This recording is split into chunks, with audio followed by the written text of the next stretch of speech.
ಆತ್ಮೀಯ ವೀಕ್ಷಕರೇ, ಎಲ್ಲರೂ ಕೂಡ ಈ ವಿಡಿಯೋ ವೀಕ್ಷಣೆ ಮಾಡಿ. ನನ್ನ ಸಹೋದರ ಒಂದು ವಿಷಯ ಹೇಳ್ತಾ ಇದ್ದಾನೆ.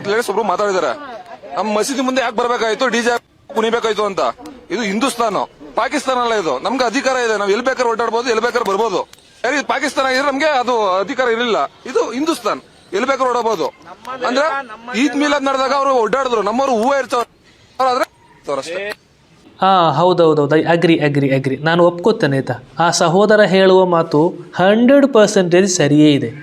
ಅಂದರೆ ಮಸೀದಿಯ ಮುಂದೆ DJ ಹಾಕುವುದಾಗಲಿ ಅಥವಾ ದೇವಸ್ಥಾನದ ಮುಂದೆ ಇತರ ಧರ್ಮದ ಘೋಷಣೆ ಕೂಗುವುದಾಗಲಿ ಮಾಡಬಹುದು. ಸಂವಿಧಾನದಲ್ಲಿ ಅವಕಾಶವಿದೆ, ಸ್ವಾತಂತ್ರ್ಯವಿದೆ. ಆದರೆ ನಮ್ಮ ಧರ್ಮದ ಆಚರಣೆ ನಡೆಯುವಾಗ ಇತರ ಧರ್ಮದ ಆರಾಧನಾ ಸ್ಥಳಗಳನ್ನು ತಲುಪಿದಾಗ ಕಂಡಾಗ ಸ್ವಲ್ಪ ಮಟ್ಟಿಗೆ ಗೌರವ ಕೊಡುವುದು ಒಳ್ಳೆಯದಲ್ವಾ? ಅಲ್ಲಿ ನಿಂತು ವಿಶೇಷವಾದ ಸೌಹಾರ್ದಯುತವಾದ ಕಾರ್ಯಕ್ರಮಗಳನ್ನು ನಡೆಸುವುದು ಅತ್ಯುತ್ತಮವಲ್ವಾ? ಈ ಒಂದು ವಿಡಿಯೋ ವೀಕ್ಷಣೆ ಮಾಡಿ ನೋಡಿ, ಅದರಿಂದ ಅರ್ಥ ಆಗ್ಬೋದು ನಿಮಗೆ.